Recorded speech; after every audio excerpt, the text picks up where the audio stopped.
Welcome to my YouTube channel, Tony Su Vega, your feng shui guru and paranormal expert. Mga kababalaghan na tunay na nangyari.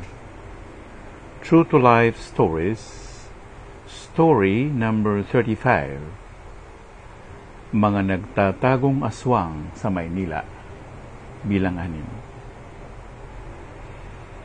Kabuntisan ng misis ko noon, mga 1985, Fortune, Marikina. Walang ilaw, brown out noon. May pumapagaspas na parang malaking ibon.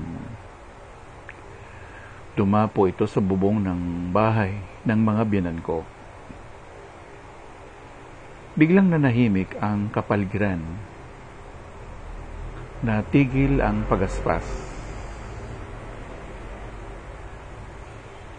Nakiramdam ako. Kumanda sa kung anong mangyayari. Biglang may kung anong anggi na humampas sa bintana. Inisip ko na ambon. Pero hindi pala. Parang umitsang laway sa himpapawid. Ano kaya yun? May kakatuwang amoy. Amoy panis. Amoy nakakasuka. Amoy bulok na lungad. May kung anong kilabot na gumapang sa buo kong katawan. At bumaba ako ng bahay at sinilip ko kung anong nasa bubong.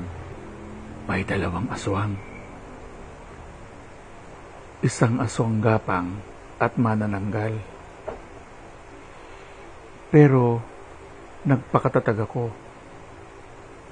Nakita nila ako.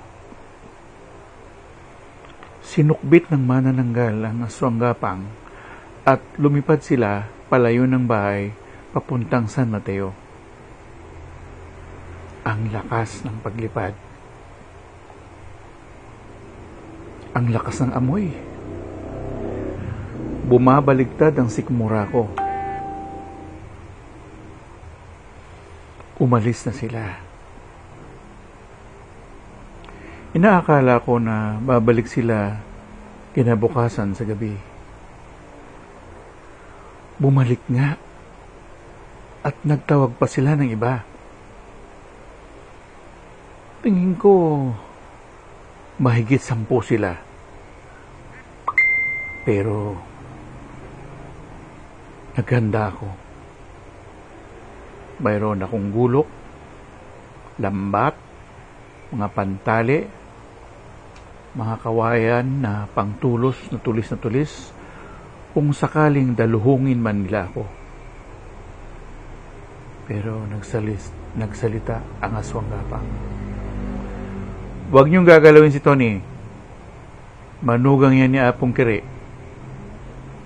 Pasensya na, kaibigan. Hindi na namin kayo gagampalain.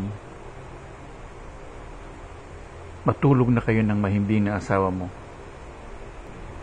Nagtaka ako. Bakit umaatras sila? Kaibigan namin ng biyanan mo. Libre gupit at libre tuli pa kami.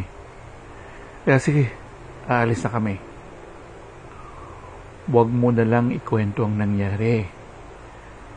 Nakakahiya kay Apong Kiri.